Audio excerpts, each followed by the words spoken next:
When you're working with projected views, they come in as automatically aligned to the parent view. If I do project off an isometric view, however, this one by default will be free floating.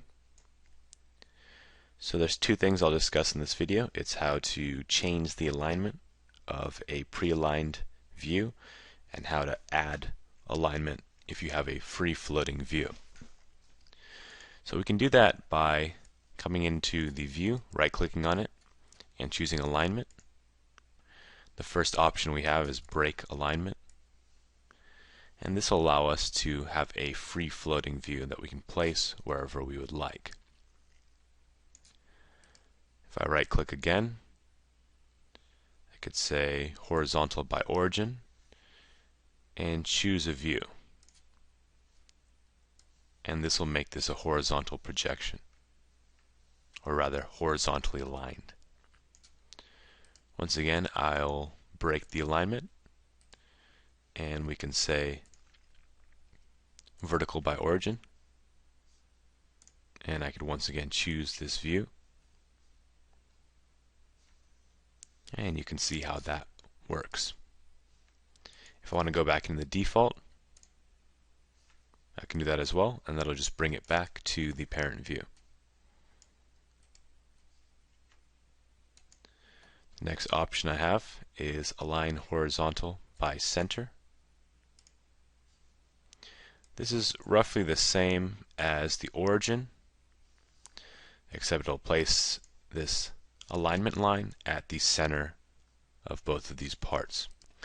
And there's align vertical by center. If I choose this view once again, it's roughly the same as that default view or default alignment. And if I drag this down, you'll see that it's the same as that default alignment. Lastly, I can lock out the vertical position here by saying lock view position. You'll notice that I can't shift this view if I click on it, but if you click on the parent view, you can drag this across.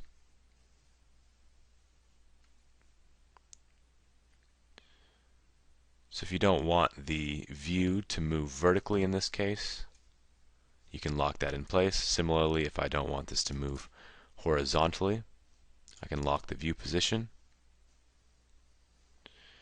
And now those two views will retain the vertical there and the horizontal here. And lastly, if you want to break that locked position, you can unlock that view position. And then you can move these around again. And that is how you change the alignment of your views.